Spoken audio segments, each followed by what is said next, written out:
23 май соли 2020 سه هفته پس از آن که مقامات بهداشتی تاجیکستان هستی کرونا ویروس نو را در کشور رسما اعتراف کردند، منیره حکیمова نطاق معروف تلویزیون در سن 63 سالگی فوت. رسما التهاب شش را سبب مرگ او دانستند، ولی جسدش را از بیمارستان به نزد حولی آورده پس از جنازه مستقیم به آرامگاه بردند و دفن کردند. همین خیر شد که اول ماه مای ما همه کسل شدیم در خونه.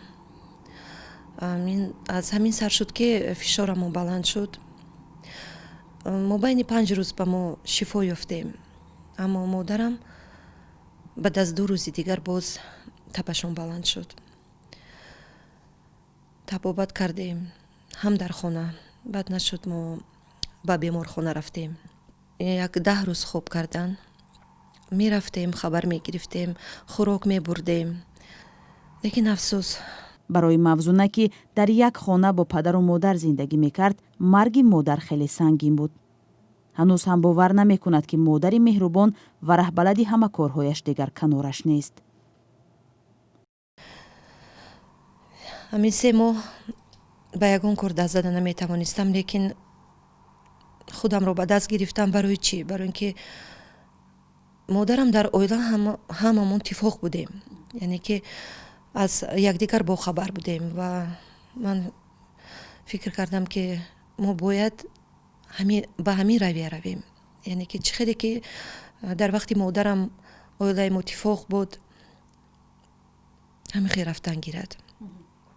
برای که من با فکری دادرم کردم، فکری خواهرم کردم، پیش از همه فکری پدرم رو کردم. خدا کند عمر پدرم رو دراز کند. موزونه آرزو دارد کتاب یادبودی مادرش منیره حکیمova را به نشر رساند. منیره حکیمova 63 ساله بود.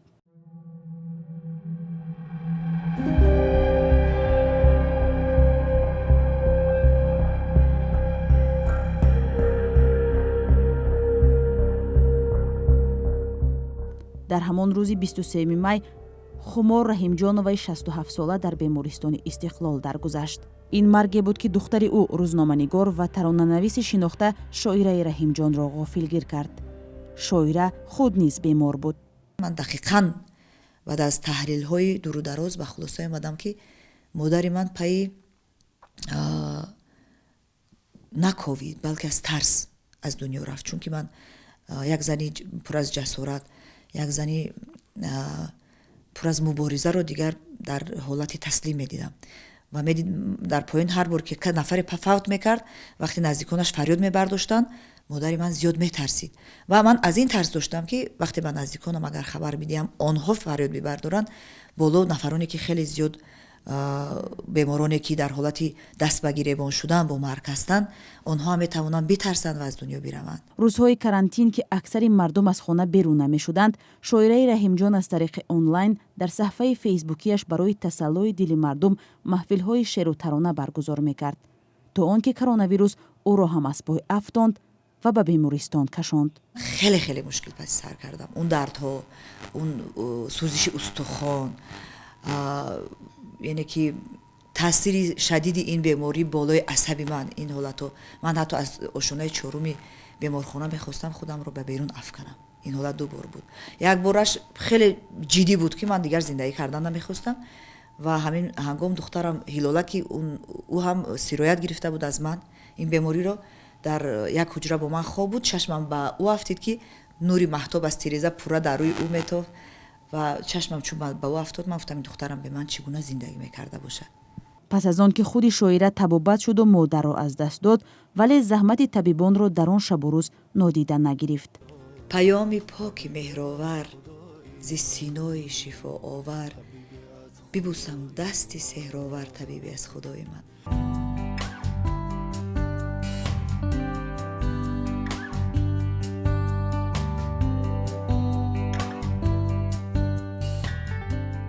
همگیری کرونا ویروس با هم از سختی و اذیتش به مردم، خاصه طبیبان، پول برای معرفی یک طبیب جوان و تغییر مثبت در کار و روزگارش شد.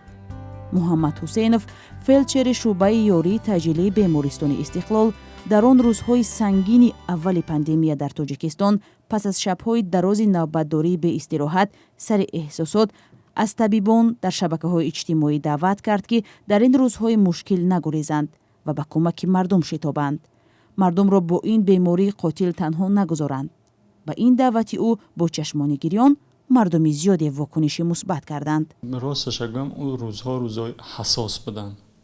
ман ки бори аввал ба ин беморӣ масад рӯбарӯ шуда будам, ман худам аз ин беморӣ иттилоъ надоштам. рӯзҳои ҳасос буд, хай рӯзҳое ки буд ки бори аввал буд ки бори гарона дар рӯи хонадони мардум медидам. яъне ки бори аввал буд ки масад гирияҳо ё ки дигар аму азобу мардумро бори аввал медидам. муҳаммад мегӯяд дар он рӯзҳо ҳарчанд мардум ба кӯмаки табибон ниёз доштанд, аммо кӯмаки мардум ба табибон бештар мерасид. ҳар ҷиҳози зарурӣ барои ҳимояти табибонро ба онҳо тақдим мекарданд. ҳатто модаре буд ки як рӯз омад, як дар дасташ як косада як аму табақда ош дошт. гуфт бачам гуфт аз ман дида имрӯзтар ин ҳами косаи табақи мақсад хӯроки ман аз ман дида, аз фарзандони ман дида имрӯз барои ту зиёд лозимтар аст. ира шумо хӯреда мақсад хизмат ба мардум кунед. ин қадар меҳрубонӣ, қадар чизое ки барои мо кардан мардум бояд барои ин ҷавоб гардондан дар кора. ба ҳамин хотир ман мехостам ки ҳамун шахсиятҳое ки дар ҳамун шабу рӯз мардуми оддӣ аз мардуми оддӣ ки моро кӯмак карданд, яъне ки ба мо чизои лозимиро масад овардан, ман мехоҳам ки ҳазор раҳмат гӯям. ман хеле миннатдорам. гирья карда мегӯяд ку гӯш кардетон кадом буд аввали вайда ин номардо барои чӣ мегурезем мепартоед вақти нангу номус омадааст. раиси ҷумҳур дар мулоқот бо табибон аз даъвати муҳаммад барои мубориза бо коронавирус ёдовар шуд ва гуфт аз видеои ӯ хеле мутассир шудааст. ӯ дар ҳамон толор ба фелчер барои ҷасораташ дар рӯзҳои мубориза бо коронавирус хонаи дуҳуҷрагӣ ваъда кард ва ба вазири маориф ва ёрдамчиаш дар умури кадрҳо амр дод муҳаммад ҳусейновро ба донишгоҳи тиббӣ дохил кунанд. муҳаммад мегӯяд ҳоло соҳиби хонаи дуҳуҷрагӣ аст. дар донишгоҳи тиббӣ таҳсил мекунад ва ба кораш дар бемористон идома медиҳад. ӯ бо медали шафқат сарфароз шуда, ҳамчунин аз сӯи вазорати дифои Русия ба медали барои мубориза бо пандемияи коронавирус сазовор гардид. дар оғози пандемия ва ҳанӯз замони дар Тоҷикистон расман ошкор нашудани гирифторони коронавирус мардум ба таҳлука афтода дар хариди маводи ғизоӣ ва доруворӣ шитобкорӣ карданд. хомӯшии мақомоти вазорати тандурустӣ дар мавриди вуҷуди ин беморӣ дар кишвар то охири моҳи апрел мардумро нигарон карда ва дар ҳоли номуайянӣ гузошта буд. бо вуҷуди ин ҳама мушкилӣ ки зарбаи сахте ба вазъи равонӣ ва иқтисодиву иҷтимоӣ зада буд, аммо ҷомеашиносон мегӯянд ин вазъ ҳамдилии бештари мардумро ба намоиш гузошт. дар пандемия чизи аз ҳама даҳшатангез танҳоӣ шуд, вале мардуми мо ҳамдигарро танҳо намонданд. дар аксари ҳолат худ ба занги телефон ҳамдигарро мепурсиданд, ва рафта хабар мегирифтанд. масалан як нафар дар беморхона бошад, тамоми авлод омада хабар мегиранд. ҳатто агар дар шӯъба эҳё бошад, як бало қадам медароянд, як бор аз наздик мебинанд ки одам моя бинад ки мо ҳастем дар бараш. ҳамагирии коронавирус ба андозаи зиёд рафтори инсонҳоро дигар кард. онҳо акнун бештару бештар ба саломатӣ, тозагӣ, эҳтиёткорӣ диққат медиҳанд. дар рӯзҳои вазнин бештар ин шиор садо дод ки саломатии ҳар кас дар дасти худаш аст. карантини умумӣ эълон нашуд ва мардум маҷбур буд худ бо мушкили хеш сару кор гирад. талошҳои ҳукумат бештар ба ҳифзи рӯҳбаландии мардум равона шуданд. дар муқобил воҳимаи беморӣ, густариши бекорӣ, болоравии нархҳо, гаронӣ ва камбуди дору ва дармон. бо ин ҳама мардум бар ин аст ки мушкилро паси сар кардааст. дар пеши рӯ чӣ дорад маълум нест, вале рӯҳияи мардум болост бо вуҷуди маргу мири даҳҳо нафар.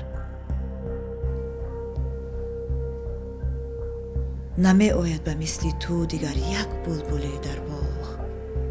бигӯ бе ту рафоқат чист? ҷоят ҷаннати ҷовид. чӣ соли наҳсу душворе ҳама хубон сафар карданд ҳазар аз соли 2020. ҷоят ҷаннати